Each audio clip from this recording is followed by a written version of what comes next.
Hey guys, this is Mike Mahaffey, the old bastard BJJ guy, here for BJJ Mental Models. Back in my day, we had to walk uphill in the snow both ways to get to the academy just to learn some crappy technique from a random purple belt. You kids have it so easy because now you can just subscribe to BJJ Mental Models Premium and get tons of great audio courses to learn new techniques, enhance your mindset, and entertain yourself. You can even get personalized rolling reviews from some of your favorite BJJ Mental Models coaches, including me. It's like having your own seminar, you spoiled little whippersnappers. So what are you waiting for? Subscribe to BJJ Mental Models Premium right now, get off my lawn, and go train.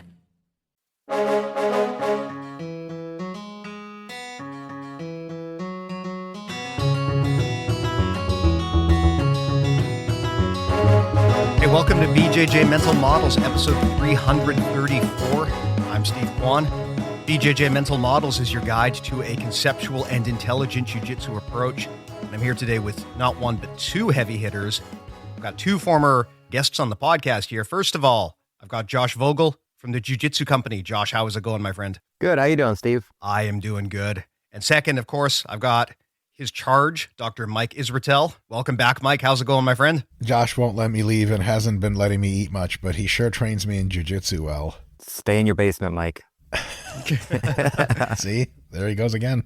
Well, you know, I thought what we could do is why don't we just have a 3-hour-long argument about ecological dynamics? That seems to be the hot topic these days. You guys down? Sold. It'd be the second one we did in a month, Josh and I. Jokes aside, what we had talked about. So, Josh, we had you recently on the podcast talking about your project-based approach to learning jiu-jitsu. Mike, we had you on to talk about training intensity, two really interesting topics, and we were chatting offline, something that you guys had both discussed as a potential conversation, and something that I always love to talk about is game planning. This is a fascinating topic because I don't know if there's really a right or wrong way to do it. I have heard so many different approaches, but I'm going to shut up because I know that you guys work very closely together, and I am dying to know, what does game planning look like at the Jiu-Jitsu Company, and how do you guys make this work? So with three people on the line, I guess probably, Josh, maybe you're the best person to kick this off. You can kind of explain how things go, and then Mike, I'd love to hear you kind of chime in. Okay, so usually with game planning, most of the time what we're talking about in Jiu-Jitsu are two different things. So the more colloquial version of game planning is where people talk about having a game or a game plan, which is like your specific set of positions and techniques that you favor during your roles. So, you know, for example, I play a lot of under a calf guards, so most of my game would funnel into that kind of game plan. And then there's also, I think, more common version in other sports of game planning where that's specifically planning for an event. Like if I have, 12 guys in my division and then I do scouting reports on those guys and then I build a specific plan of action for playing the game of jiu-jitsu against those guys. And then at the Jiu-Jitsu Company, the one that we focus mainly on for most students is just helping them develop that basic personalized jiu-jitsu game that they play and that they get good at.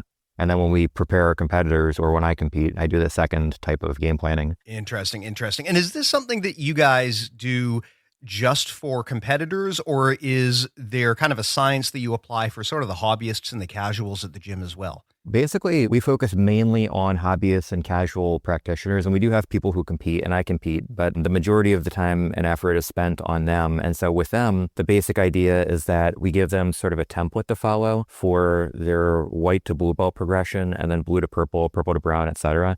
That helps them discover a set of techniques and or positions that they like to play, and then troubleshoot those things. So if I play underhook half guard, what are the most common problems I'm likely to come across? It's going to be whizzer, front headlock, darce, back step, sit through pass, and then helping them figure out how to become intelligent problem solvers so that they can train those things during open mats and during class sessions to get better at the plan that they're building. And then for competitors, it's if I'm doing Masters 3, black belt, no-gi pans, lightweight division, then I look at my division. And then I do more of like a specific game planning thing where, I would see what the general trends are in my division, make sure that the skills that I have are adequate to meet those demands. And then I would look at specific people who are likely to win that division or I'm likely to come across. And then I might have a more specific plan for those people. Josh, something I'd love to pick your brain on too, when you talk about game planning. Now, you mentioned that you look at game planning through two different lenses. One is the kind of internal lens. So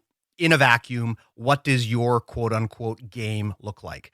The other side, which you mentioned, is external study. So what does your opponent's game look like, and how does that jive with yours? What's the interplay between those two? Because this is a really interesting conversation that comes up a lot. How much of your game planning time should be focused on your own jiu-jitsu versus how much should be focused on opponent-specific readiness? Yeah, so I think that kind of depends on individual athletes. So for example, for me, I feel very confident in my division right now. And so big man. I don't mean to sound like an asshole, but like, what I mean is that I have, I took 9 years off of competing, and then I started competing again 3 years ago. And I've have enough experience over the last 3 years to feel comfortable and confident in my division so that I don't feel like I need to overanalyze everybody. Whereas when I was kind of finding my feet in my division again, I felt like I really had to know, are they a left-hand player? Are they a right-hand player? Do they pull guard? What kind of guard pull do they use? Do they attack the legs? Do they, what side of the body do they favor? And so I felt like I had to really rabbit hole on that. Whereas now I'll do more of a general check, okay, the people that the best people in my division,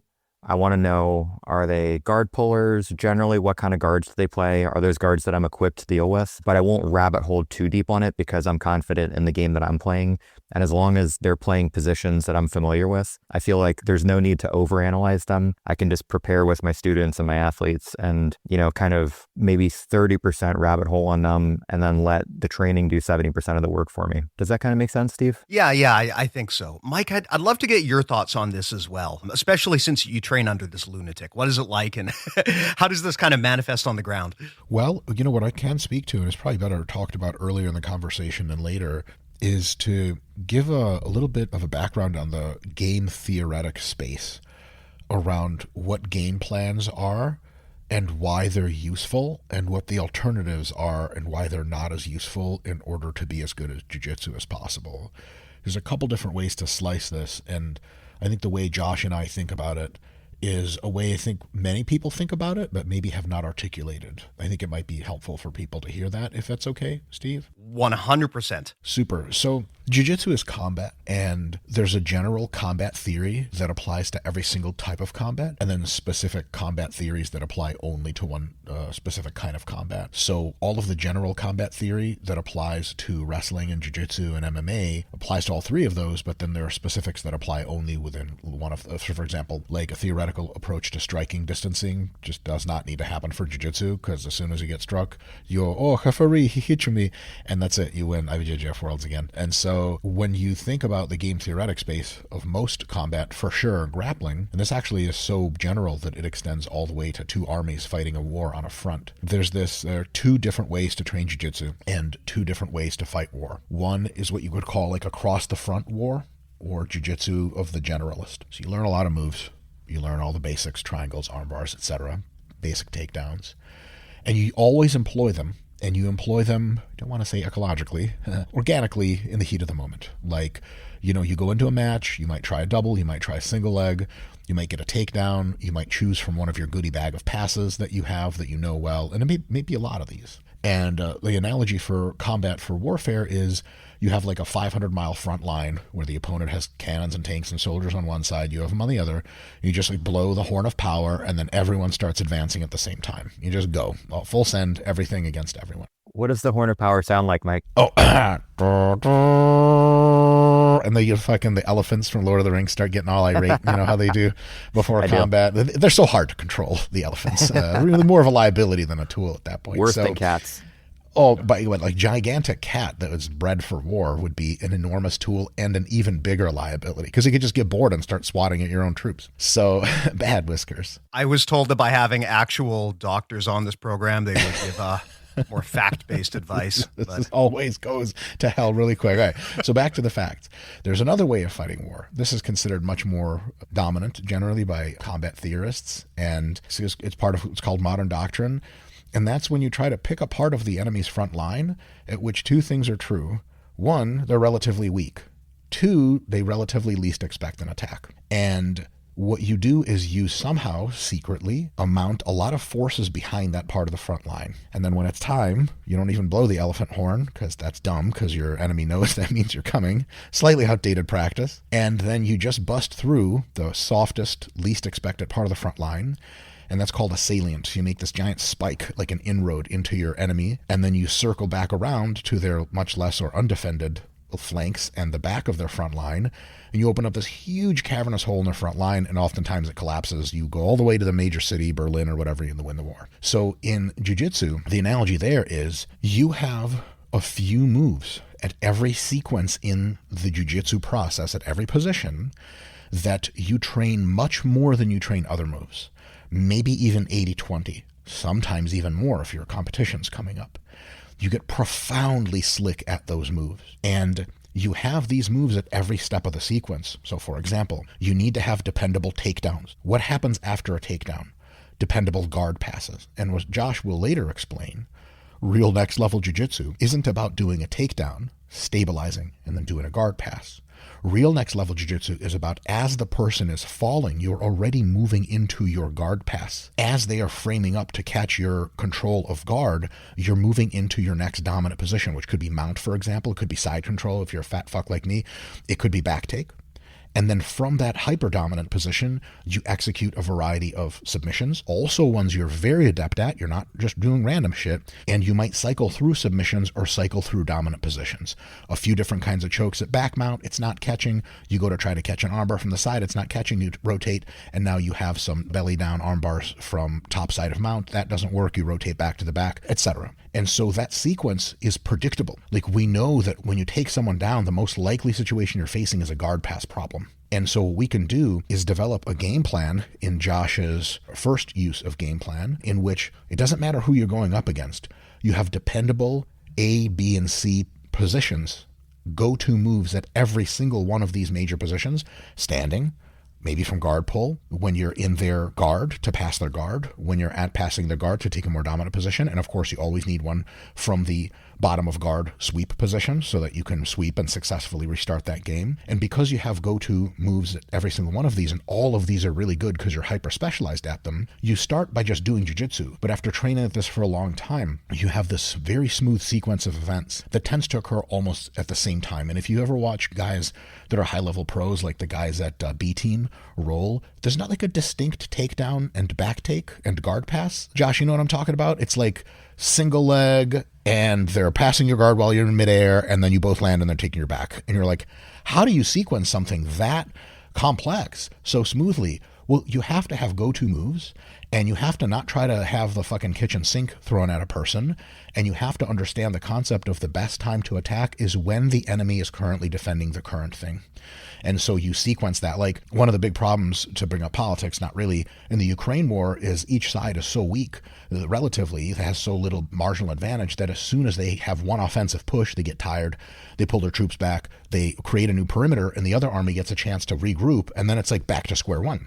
You don't want to be back to square one, ideally, in jiu-jitsu. You want that person to be always one step behind. If you are very athletic and you know a bunch of random moves, just on sheer athleticism and youth, you can do this a little faster than your opponent. But nothing beats having a specialized game plan. Why? Because if you work on something a few times, maybe even a few hundred times, you've worked some double legs, single legs, some arm drags, some couple throws, you're good at stuff. But how good you are can be like multiplied by an order of magnitude, like a factor of 10, if you just train a few simple techniques in a combination of drilling and a ton of different live situations, but you stick to those couple of techniques. And because you can do that, eventually your double legs, fine, but your arm drag single just happens at the drop of a fucking hat. And it requires so little cognitive planning and oversight that you can do it while you're doing it. It's essentially automatic, and your cognitive brain space is open to go, what's that next thing I'm doing? Let's order that now. And I said order, not execute, because you order it in your brain. You're like, you're next up. And when your body detects that it's that time, it's going to go into that guard pass you've been drilling. If you haven't been drilling a game that does one of two things: one, very specialized on a few different techniques at each position, and two, doesn't actually get a lot of work smoothing those transitions out, you can be very good at jiu-jitsu. But with a game plan, a simple game plan, when you train all the fucking time against everyone, including both the ingredients, the specific moves at positions, and their transitional states, someone new who's never went at you before, who's never come up against you before, is going to have a real bad time. Like if I ever see anyone go up against Josh and he manages to get the underhook game started, I'm like, this shit's over. And like 9 times out of 10 it is. Because once he's in the underhook position, you've been in there 100 times, maybe 1,000. He's been in there like 20,000 times. And it's not just the volume of data that's made him better, which it has. That's how neural network theory works. The more trained data you have, the better. But also, he's been able to figure out exactly what works and doesn't work on these little John Danaher-esque margins.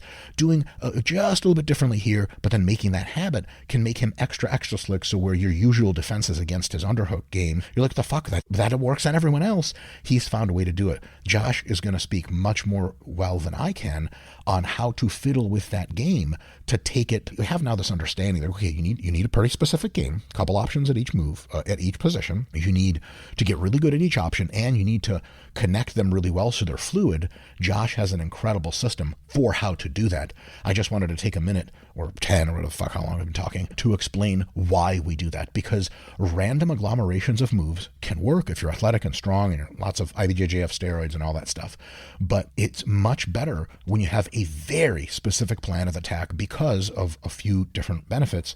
One, you're just going to be really good at it. And two, when the guys you're going against enter your game, it's your expertise they're entering. Their language is now your language. It's like calling someone out in a rap battle, but it's German only. They don't really speak German. They know a couple lines, Hitler or whatever, but like that's all they know. Whereas you've practiced the German language so much, you flow free in that state. And so that is a huge advantage. We used to see this with a really easy example is Bernardo Faria. You guys remember Bernardo Faria, right? Yeah. Know him? I've heard of him. Yeah, I've heard of him. He won like Grappling Industries, right? He's that guy, right? Yeah. He had that underhook half guard to cross lapel situation, and everyone knew it was coming, but he just did it so much. He always found the right way, and it just felt like he was fucking with you. Like it was just too goddamn slick. He's just going to get it. He didn't just one day think like, oh, I'll try this. Maybe he did, but he trained the living fuck out of it until the entire thing was just a matter of sequence. That's a big deal. In my humble opinion, that's just how you're supposed to train jiu-jitsu to be the best that you can be. The actual training, and Josh does this with students all the time, the nuances of how to get someone through that whole approach to first choose the moves that they like the best, because it's not obvious which moves you're going to choose. Josh doesn't just choose moves for his athletes. You sort of gravitate towards them. Once you have good moves at each position, then you can start to figure out how do we make them better and how do we weave them together so that one transition to the next, and then you have a fucking baller, super slick game. Does that make sense? Yes, absolutely. I am so glad you said all of that. I had a few things that I wanted to make sure we worked into this episode, and you just nailed like every single one of them. I couldn't agree more with you about kind of the principles and the concepts behind building a game plan that you discussed right there. But Josh, I'll turn it over to you.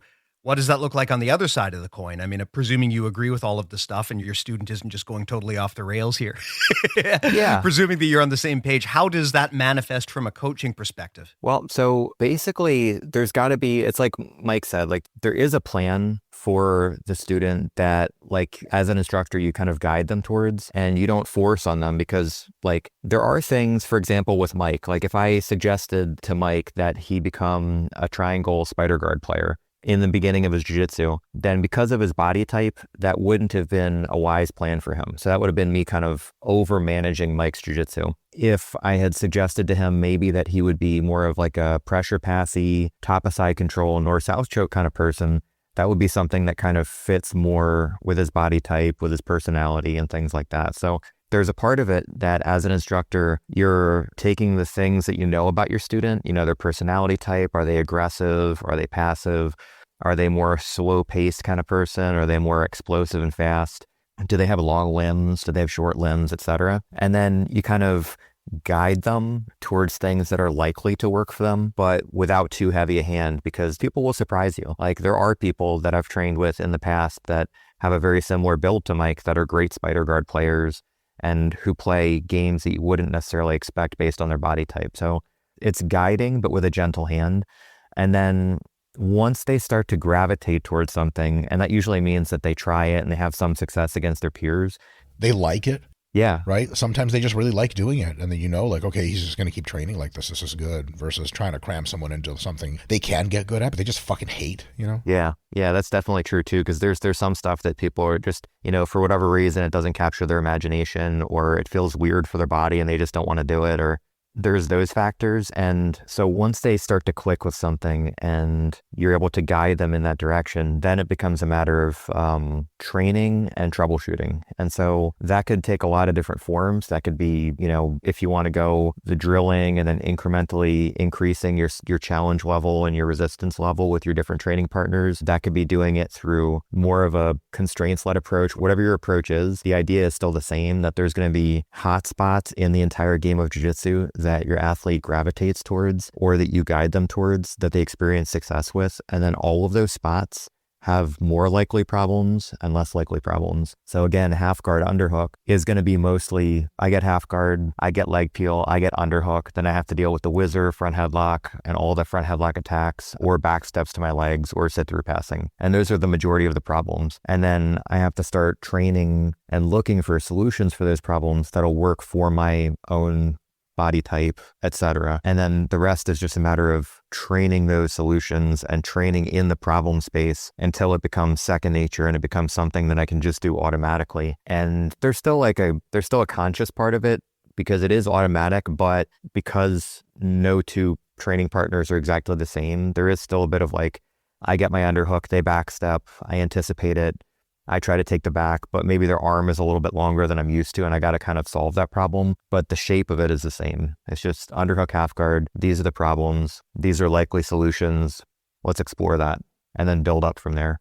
Does that kind of make sense, Steve? Yes, definitely. And there are, no surprise, interesting parallels between the things that both of you have discussed. Mike, I agree with you entirely that looking for unfair asymmetric advantages is kind of the key to building a good game plan. I think, I don't want to say mistake, but it may be a misconception that many people have about game planning in jiu-jitsu is that you can kind of just moneyball this and look at what the quote unquote highest levels guys are doing and just copy that. And to some extent you want to do that, right? I mean, you would be a fool to not look at what is working at the high levels, but you would also be a fool to assume that just because something generally applies at the macro level, that it will also apply directly to you at the micro level. I mean, there's so much variability in jiu-jitsu and in terms of what you encounter. And Josh, you touch on this very nicely when you talk about, trying to get like big guys to do triangles. Myself personally, I'm quite short and stocky, and triangles they're not a good move for me because the range of people that I can do those on effectively is very limited compared to someone who has longer legs. I think that those two things are an interesting interplay. Yes, there's things that might kind of broadly work, but that doesn't mean that in one person's specific example, it will also work there. And as you also brought up, Josh, people can surprise you. Yeah. Sometimes if you rely too much on what the common wisdom is, you can really wind up fooling yourself. Triangles are a great example, right? They're something that are kind of classically looked at as a move that works better for longer, lankier people. But there are absolutely shorter people who can make those happen without fail. And if you go into a match thinking, this guy's never going to triangle me, he's too short, you can get really surprised if you're not expecting that. And that kind of touches into what Mike was saying too, about how if you can be that person, if you can be the one with the unexpected game plan, that can have interesting advantages too. But Mike, I'd love to get your thoughts on that. Yeah, that's all really great. I can say at least two things about developing game plans. One is if you base your move selection and maybe game plan on the popular people, the people who are doing the best, the good thing that you're doing is selecting from a set of very well-vetted techniques. You know the shit works because Gordon Ryan keeps beating people up with it. The bad part is that almost everyone's defensive game at that high level is coordinated to resist exactly those techniques. If your techniques that you're using are popular, like triangles, how many people know triangle defense? Everyone? How many people know like deep half underhook defense? I mean, did a month of back when that one fat dude came to your gym who was an old black belt to your professors, and he taught it for a while and you forgot it and you never saw it again. So there is a downside there to essentially trying to copy game because the defensive systems people deploy against you are going to be like just really well trained. If you have your own game that is unique to you in any respect, and in many respects, you start to present this enigma to people. Like, I enter half guard from the completely opposite side that most people do, bottom side. And it confuses the living fuck out of people. I didn't mean to do it. I just learned it backwards. And Josh told me I learned it backwards when he inherited me as a student. He was like, but we're not going to change that. It's actually really confusing even for me to deal with this for a little bit. Yeah. So that's like a good thing. It's like being southpaw. Southpaw doesn't allow you any kind of strategic advantage for power or anything like that. It's just the least likely statistical thing that you're going to encounter in a fight. So everyone's designed to fight right-handers. Fighting a left-handers are just out of system, out of training data, or just very low training data.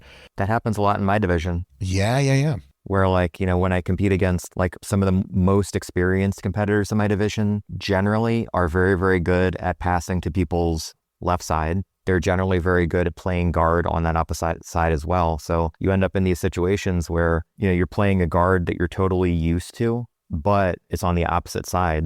And so like what you said about your deep half, Mike, is like, I know how to deal with deep half, but when you put it on the other side, it's like brushing your teeth with your other hand. Like, I'm left-handed. If I brush my teeth with my right hand, I know what to do. I know my teeth got to get clean, but it feels weird as shit. Just takes longer.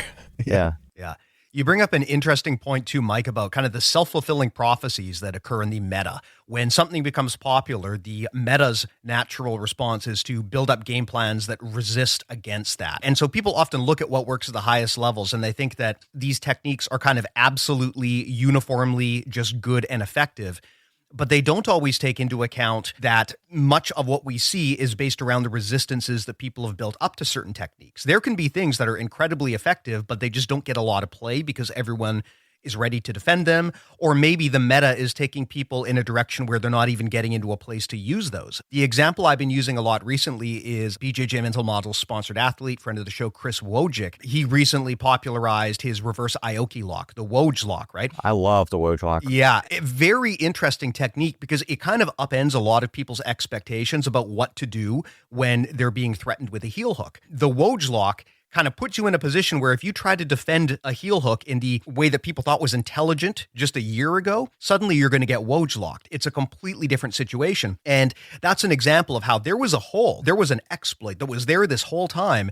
And all it took was for one person to figure that out and start using that. And now everyone's going to have to adapt to that change. Yeah, so I think if you don't mind if I point something out real quick, I think what the woge lock is a great example of in certain divisions in gi and no-gi jiu-jitsu tournaments, there's like a starter kit that everybody has to know. So if you're like a featherweight in IBJJF no-gi black belt circuit, you're going to have to know K-guard, you have to know backside 50-50, all the common leg attacks, and then choi bar and things like that. And then if everybody's doing all the same meta or everybody has that same starter kit for that division, then everybody is also developing these little quirky hacks to the system. So the woge lock being something where if we end up in 50-50 and you hide your heel because you don't want to get heel hooked, then there's the woge lock. That's a hack to the system that is unusual, and that's going to get a lot of mileage until that becomes part of the system. And then there's going to be some other hack that takes advantage of that. Mike, what are your thoughts? Yeah, another thing to say in this regard is there's this well-known asymmetry in game theory of defense and offense and warfare. Basically, it's the asymmetry of defensive advantage. It's fundamentally easier to defend than to offend. You see this, like, offensive armies will lose. It's a very rough non-estimate, but the heuristic is there's like a 3-to-1 manpower advantage that you should have if you want to invade a country. Your army needs to be 3 times their size, roughly, at the battlefield level, because otherwise, any less than that, like even if your army's twice their size and they're well defended, you're deadlocked and you just lost a lot of guys doing a whole lot of nothing. So in jiu-jitsu, this actually works in a really interesting way. A lot of people spend a lot of time working on defenses to various attacks. That's not a bad thing, but I would say it's probably better use of your time to work on general defense and not much of it, and work on hyper-specific offense and a whole fuckload of it. Why? You already have a defensive advantage. I don't need to know how to defend heel hooks if I just keep my head forward towards you and keep my feet back and take you down and you just never have access to my fucking leg. Now, if I'm stuck in a heel hook position, I already kind of did something wrong. If it's my game to offend from, I'm going to know the whole thing back to front, and I'm going to know how to defend too. But I know a lot of folks that don't have, let's say, leg locks as a big part of their game, but they train at gyms where people have a lot of leg lock attacks. They learn really well how to defend leg locks. But the reality is that you could have gotten 90% as good defending leg locks if you did it about half as much. And they don't award points for defense, believe it or not, in Jiu-Jitsu and MMA. They award points for offense, and all the games fluidly point into offense at all times. There's no such thing as a general offense. Like, just get them, the classic white belt advice, day one in a tournament, you started too soon. Defensive advice is more general. Like, if you back away out of a submission, if you put limbs and frames between you and the submission and the opponent, if you do the Josh Vogel bug and you wiggle, you can wiggle yourself out a lot of stuff. There's a dependable grouping of things you can do, including seeing the submission coming, that are much better defensive procedures than very specific defenses to very specific games. So when people say, okay, this guy is going to be up against me, I got to learn how to defend the triangle. You can review that. That's good. But you're not going to beat him at his own game on defense. You're going to beat him at your game on offense. So instead of getting yourself into a triangle position, learn to exploit the fact that he's going to be setting up a triangle by doing some kind of like open guard, leg drag pass. And then all of a sudden he's like, oh, fuck, like now he's in my game. So that defensive offensive advantage means you already have a buffer on defense. And it also means that you need as much as possible for offense. You guys ever notice that a lot of really good matches between really good guys have very low scoring? Like, there's a lot of this. And everyone's defense is good enough to stop almost everyone else. But it's the offense that's the problem. But offense is difficult to do because it has that 3-to-1 disadvantage. It's really hard to thread an offense against even a decently competent defender. And so if you have a really good time really developing your offense over years and years, you're just going to have this really long, sharp sword of an offense. It's just going to poke through a lot of shit. And then no amount of defensive preparation can help, because your offense, you're in it so much. You've seen every version of the defensive landscape that could be presented to you, or almost every version. And then when guys have their answers, they ain't nothing to talk about, because you're just going to catch them. You know all of the answers better than they do. So that, I think, is in support of, yes, it's good to have even roles. But you guys know, like, when the two guys are just defending heavily and the complaint is like, this isn't good training because we're doing almost nothing. That's not an invalid critique. It's valid to some extent because it makes you work on your offense better, and it's good practice for defense. But it really does kind of support the idea that getting more offensive reps, getting a challenge but not enough to stop you, is really good, which is why in Josh's style of applying this kind of methodology, what you do is you start nice and easy in kind of live positions. But the game plan is always the game plan. So you could be at 20% muscular speed and effort, but you're still running the same game. And then your opponent gives you problems by also running their game, defensively, let's say, at 20%. And as they give you problems, you can use a little bit of strength and speed to get around them, but the idea is to use slickness instead, aka technique. And when you find out, okay, I'm getting this elbow in my face when I'm trying to pass, how do I deal with that? And Josh looks at it, he helps you with it, and he's like, okay, try to pull on their lapel early to get that elbow out of the way. You try that, you're like, oh my God, this is fucking awesome. You just keep working that system.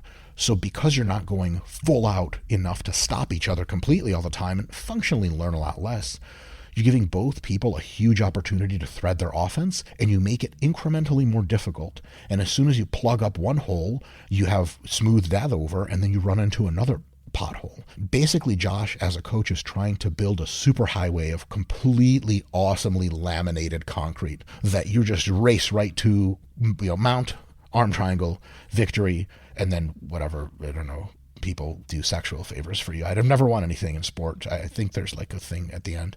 But that kind of opportunity to train the offense a lot at various different difficulties, at various different paces, and with various different people means that the one common denominator is you get to train the same system of offense a ton and build out what's called your world model of jiu-jitsu. How does three-dimensional space work with my limbs and another opponent's? What are the architectures that blend together that allow me to exploit the situation? There's no better way of doing that than doing that, which is a huge nod to the ecological constraints-based approach, because what I just described is a huge, that's ecological training. But at the same time, you're still employing known moves, and every now and again going back to drilling to optimize it. For example, Josh tells me, hey, pull the lapel across to get rid of their elbow in a pass. I might not see Josh for another 3 or 4 days, but I come to open mat, I try it on everyone.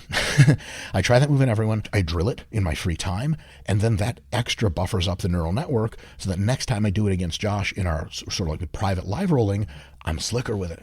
And so it combines ecological training, it combines live training, and it combines elements of drilling to make sure that you're running the scenario fundamentally live at each time, but not psychotic 100% live, 20% live. 40%, 60, 80, all the way through, you're seeing what kind of problems you're getting into, and you're debugging the problems. Josh has like 10 different awesome ways of debugging problems and correcting them. I'm out of my league for how to do that. That's just kind of the general idea of why offense matters, why defense is general, and I don't think you should over-index on training defense. Josh, we've had guys in the gym before, right, who are really good at defending everything, but like the best role with them is just no one scores anything, or you score 2 points and you're like, thanks. Yeah, I mean, like my issue with that is that like, so a lot of people say that white belts should only focus on defense and that kind of stuff. And then there's people that go beyond white belt that just naturally are very defensive players. And the problem is that if you have a room full of people that are training 3 times a week, and they're training for, let's say, 6 rolls during open mat, those 3 times a week, and you're a super defensive player, you're not really getting better at anything besides shelling up. And like it kind of denies both people an opportunity to work offensive stuff, takedowns. Like there's a lot of jiu-jitsu, right? So there's like standing, top position, bottom position, pins, subs, whatever. And so if the game is just locked into these defensive shells for a minute, 2 minutes, 3 minutes during a roll, and that's a regular occurrence, those are 2 or 3 minutes that could have been spent exploring huge, maybe more important parts of jiu-jitsu that don't get explored because you're just locked into this defensive thing because you're trying so hard not to lose in a practice situation where it really doesn't matter if you lose or not. Man, I got a lot of thoughts on that. I think great points from both of you. I've talked about this on the podcast before. There's this weird paradox of defense where, I mean, yes, you need it, right? Because you will fall to the level of your defense. If you've got some massive gaping hole in your defense, it doesn't matter how good the rest of your jiu-jitsu is if someone finds that hole. But on the other hand, you have to be very careful not to let defense change from being a skill to a habit. Because if it gets to the point where you get so comfortable on defense that that's kind of the core of what you do, you really can't win a fight on defense. I mean, you can stall out a victory, you can stall out and prevent the other person from tapping you sooner, but ultimately at the end of the day, you can't win on defense. You can just slow down your loss. And this is a really important thing for people to understand. And a big hack, which you talked about, Mike, is at some point, you need to learn to go beyond just defending to defending with purpose, making sure that you're not just defending and stalling, but that every defense that you do is done with the intent of getting you back on offense. The example that I bring up a lot is, I mean, if I am on bottom mount or whatever, and someone's trying to choke me and I just shell up on the bottom and cover my neck, right? I mean, yeah, I might be able to slow you down and prevent you from choking me right away, but you're going to get me eventually. It's just a matter of how long. If I just sit there and I make no realistic attempt to improve my position and get back on offense, it's just a question of how long it's going to take you to beat me. So at a certain point, and this should happen earlier in your journey rather than later, you need to go beyond just I'm defending and slowing down my loss to every time I defend, it is with an attempt to get right back on offense. And you talked about this, Mike, about how sometimes you get told a little hack by your coach and you realize, oh, well, I don't have to just shell up and defend. There's something I can do where I can take this person's attack and switcheroo it, and now I'm the one attacking them. And that's just such an important mindset to develop, which is to try to reclaim the pace and make sure that you're the one attacking, not just defending all the time. Yeah, the goal in every single part of your jiu-jitsu is end up in dominant position and begin sequence of submissions. That's always the goal. You always play to win, you always play to submit, and you always want wherever you are in your game to circle back through that. So one important thing that I learned from Josh on a practical perspective is once you build out a dependable sequence for yourself, a game plan, it's really important to be able to basically from every position someone could put you in. Let's say you got taken down, not part of the plan. You got mounted, not part of the plan. And they're working on getting one of your arms loose. What is the pathway, maybe several, from that position to not neutral, not to get out of it? That is never discussed. To your dominant offensive posture. That's a big deal because, for example, let's say that you are stuck in a scramble and someone mounts you and then you kind of push them off, and then it's back to both people on their feet scrambling. Okay, well, look, you're neutral again, right? The guy scored 8 points, depending on the federation. The better thing is, as you come back up, let's say you got freed from mount somehow, you're about to go back to standing. Right as you're rising, you pop up his elbow, dip down, single leg. Right off the rise. Because the goal isn't to catch some breath and go to neutral. The goal is to get right back into your game plan. If you're playing jiu-jitsu against someone who, no matter where you put them, they're like a cat, you throw it away, you throw it out of the Burj Khalifa. What are you doing with cats? Holy smokes. It turns out that's too high and the cat dies. But no, you throw it off a second story window and he lands on his feet. It turns out if you're as an opponent to someone else in jiu-jitsu, any place in the matrix of jiu-jitsu that you happen to find yourself in, a dependable path back to offense. That's just annoying to roll with you in the best possible way, that you're always threaded back to getting back on offense. And if you happen to catch one step ahead of someone on offense, well, remember we talked about you're very good at all of your positions already, and you're very good at transitions and what we can call shooting at speed. As you are moving from into one position, you're already setting up to move into the next one. And as you move into your dominant position, let's say it's a back take, you're already going for that cross arm hold so you can get your rear naked choke across. It's not boom, seatbelts, and then I wait for a while. It all happens at speed.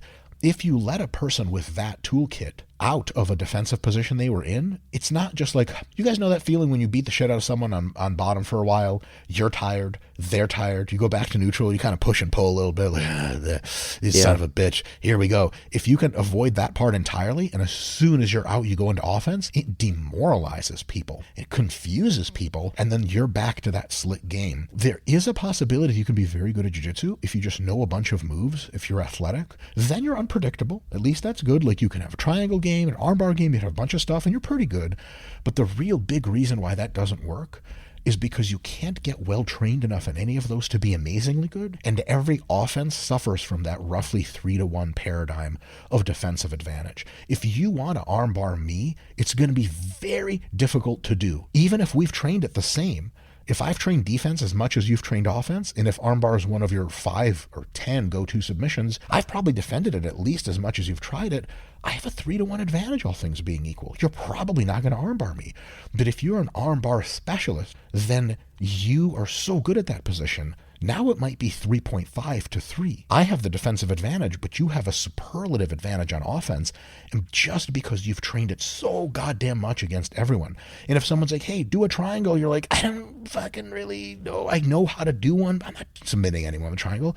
But my armbar setup is so goddamn slick. It's that sharp blade, and it goes through all defenses much more likely. That's what wins matches. And I know it's a little boring maybe for folks, or a little uninspiring to know that really good competitors just really focus on 1 or 2 or 1, 2, 3 game system and really just run that over and over. Some people like to do a lot of different stuff in jiu-jitsu. Josh, you get the types that are always trying to learn the move of the month or something like that, and every 8 weeks they're it's fun. I'm fascinated with spider guard. I'm going to work on that for a while.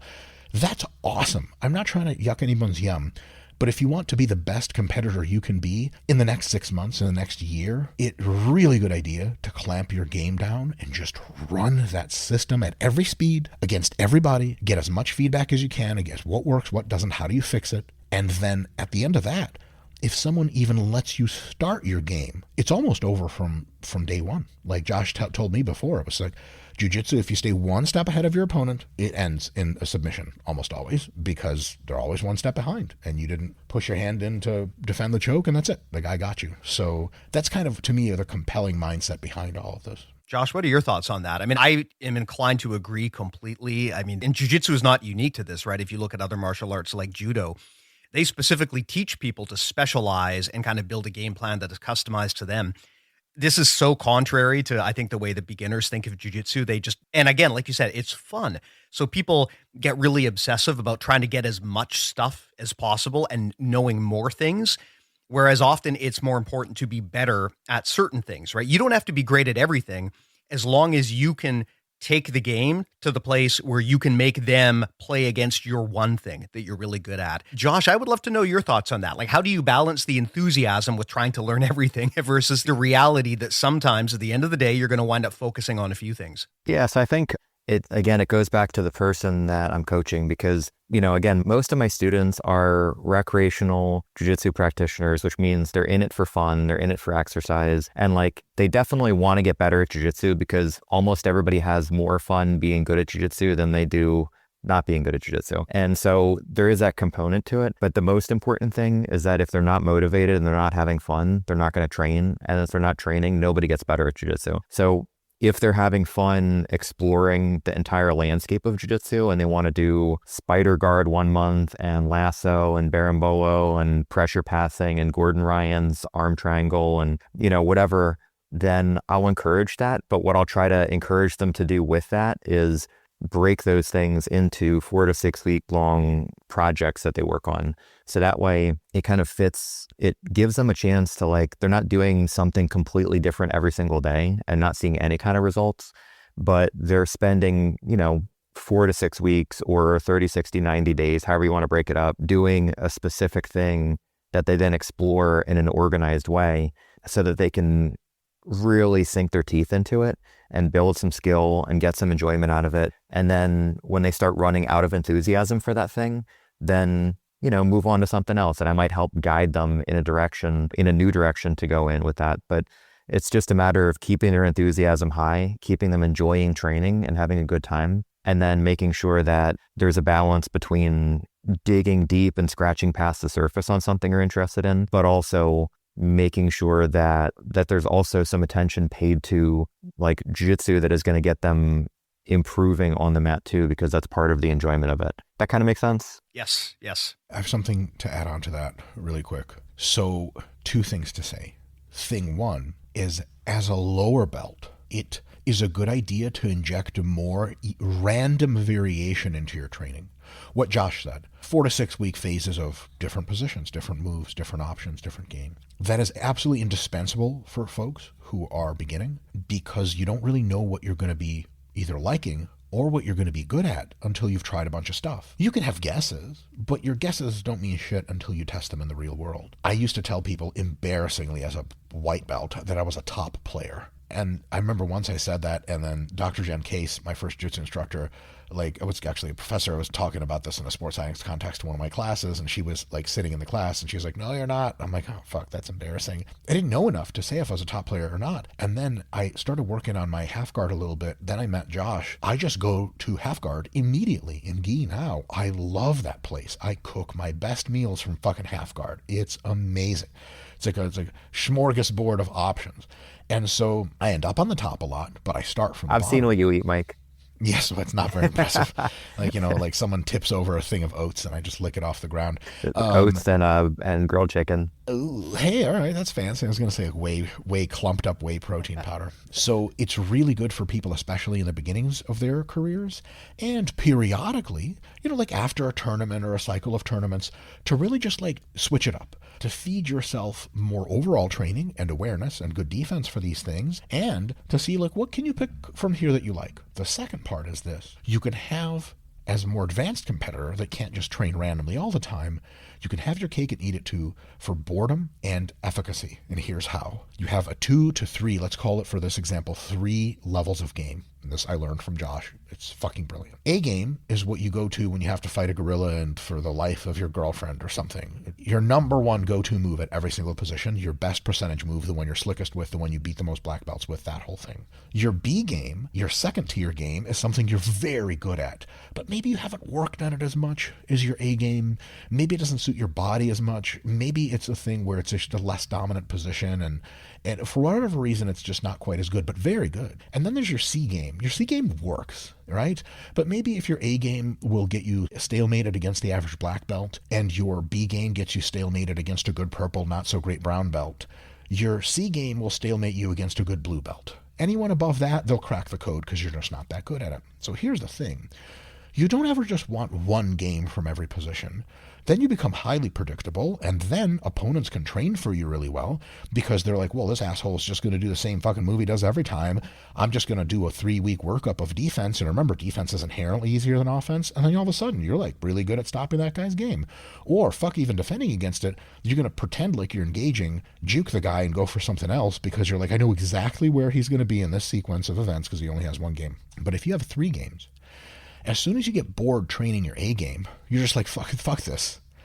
You train your B game. For a while, weeks and weeks, you focus on B game. You have options in training with other people, you go to your B options. You guys know that time in the role where you just want to fucking win. But you're like, I need to train my B game, so I'm going to fucking throw it in and see what happens. And then you can go, that gets boring, you go mostly to your C game. That gets boring, you mix all 3. If you rotate through those games, at the end of 6 months and a year and longer, you're actually really good at all of them. And you have a couple of A/B games. All of them are good. And you manage to have a lot of variation so you get bored to tears and you become quite unpredictable. So you have 3 powerful weapons, 2 or 3, at every single position. And no one really knows which one is coming. And then you can also create dilemmas for people. This is something I learned really well from Dr. Jen Case, my original jiu-jitsu coach. She's won a crap ton of stuff at IBJJF.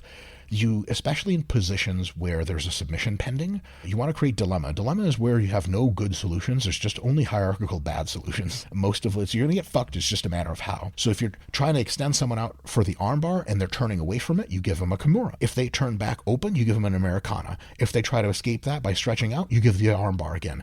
It's just everything, and it's predictable. You know where they're going to go before they do, and you're ready to exploit that next position. If you have that multi-layered game, you solve the variation problem and you solve the dilemma problem for yourself. For them, it's just a terrible thing because it seems to be like, you know where they're going to be and you know exactly what elements to attack with at all times. That, I think, is kind of tip of the spear of my understanding of jiu-jitsu anyway. Yeah, Mike, I agree with that completely. And this is something where, people often say, like, if you're a black belt, how can you get any value out of training with a white or a blue belt? And my answer is, I get tons of value out of training with white or blue belts, often more value than black belts, because that's the perfect time to deploy your B game or your C game. That's where you try new things because you've got a shot at actually maybe getting to that position and getting to that technique and making it work. If I'm sparring against a good black belt, there is 0 chance I'm going to be able to pull out my C game and make anything happen. So I actually love sparring with the junior belts because that is the best time to get creative, go outside of my comfort zone and expand the stuff that I'm working on. Josh, I'd love to get your thoughts on that. Yeah, exactly. So this is great. So I think this has 2 parts to it. So definitely, like when you're training with, for example, if I'm a black belt and I'm training with a blue belt, like there are positions where that blue belt is also a black belt. So for example, if the blue belt is never done any kind of grappling before and they're just doing Brazilian Jiu-Jitsu for the first time and that's their first sport, then they might need to get deeper into the game. Like they might need to get chest to chest on top of me with an double underhooks on top of half guard and 1 knee free. And then I have to fight out of that position. And in that moment, their chances of passing my guard to the mount are the same as what a black belt would present if they were on top of me. Or if they have a rear naked choke locked in, palm to palm, but it's not fully connected to the bicep, then in that moment, their level of challenge is that of a black belt. So there's ways to use your less experienced training partners to sort of level the playing field and level your experience so that you both get good work out of it. And that, it's not just you kind of steamrolling them, but they're the same level as you in those moments. And I think the second part of that is that you have to have a gym culture that fosters something like that, because like the gym culture is like the soil that all these plants are growing in, and some plants are more well developed than other plants, and they all kind of work together in this big system. And if you have a garden where a black belt is training with a blue belt and the black belt lets the blue belt into the game and the blue belt triangles them and then they go posting on Instagram about it, like, yeah, fuck that black belt, I tapped his ass, like blah, blah, blah, then that creates a bad environment and that makes the black belt get irritated and then only play A game stuff with that blue belt. And so then the black belt's never going to have a chance to develop new stuff by opening the game to the blue belt where they can both get good training. And the same thing happens with, between black belts. It's not a belt thing, but it's an attitude in the gym thing, and it's a culture of learning thing. So if you have a culture where, for example, yesterday when I was training, I was focusing on defense and quickly escaping from bad positions. And I have some of my white belts watching me roll with people that are blue and purple and brown belts. and they're sitting on top of me in side control. And I know that the white belt's looking at me and they're seeing what's happening. They're not thinking, oh man, Josh owns the school, but that blue belt's on top of him in side control. He must suck. I'm going to go sign up somewhere else. Like, that's not part of our culture. They're looking and seeing, okay, Josh is on bottom of side control. He just taught these side control escapes that we did in class earlier. Let me see if he can pull this off in this moment by doing what he taught in class, or let me see what he does a little differently than what I was doing. So there's a problem-solving culture in my school and not a culture of like who beats who. And that makes it so that everybody can explore those positions with people of different experience levels without getting caught up in the ego stuff that shuts all that down. Does that make sense? 100%, man. Now, something I want to ask you, Josh. I mean, you talked a lot about having a 30, 60, 90-day plan, kind of having projects for learning jiu-jitsu. I really love that approach. So, of course, I got to ask, has anyone made an instructional on this that people could maybe buy on BJJ Fanatics if they wanted to hear more about this? Have you heard of such a thing? Well, Steve, it's funny you should mention that because yeah, we have an instructional called 90-Day BJJ. And it's on bjjfanatics.com. And I think it's $79. It's like $80, but it's, on daily deals all the time. And I'm getting good reviews. People seem to like it a lot. And it's just basically an instructional on how to take a project that you want to work on, could be anything, and then how to structure it over the course of 30, 60, or 90 days and develop different parts of that project so that not only do you know more about that subject, but you're also training to become more skillful in that thing at the same time. Amazing. Amazing. Now, Mike, for you, man, I mean, I'm guessing most people are probably familiar with you, but if people wanted to check out arguably one of the best science channels on YouTube, hosted by an amazing black belt, if people wanted to hear of such a thing, where could they find that? I don't know about amazing black belt, but guy who got a charity celebrity belt from Josh Vogel, I can recommend at least one. You earned that, Mike. Get out of here with that noise. I earned every part of that belt. Mike, you are the best celebrity black belt I've ever met. Oh my God. What a treat. Renaissance Periodization, RP Strength on YouTube. And I am working on some Jujutsu stuff within the year, probably. We'll have some stuff for folks to read and videos for people to hear in collaboration with Josh and a few other folks. That is just going to be like a really good guide for folks that like to think about their shit, just to have a big framework of what's going on and be able to make better decisions about becoming better at jiu-jitsu. Amazing. Steve, is it okay if I plug something that Mike made a while back that I think people would like? Absolutely. Plug away. So this is something I always tell people about this, Mike, and nobody ever listens to me. People have to go on RP Plus and look at your Arguing to Convince series. Or if they don't want to go on RP Plus, you have a 2-hour video on YouTube, which is open to the public, on Arguing to Convince. I think it's one of the best things that I've ever seen you do. And it's changed the way that I see discussion online between people who are disagreeing about something, how they should approach discussion so that they can both work towards finding truth together instead of just like battering rams, smashing each other in the head. So that's something I would recommend, Arguing to Convince by Mike Israetel on either YouTube or his RP Plus site. They're both fantastic.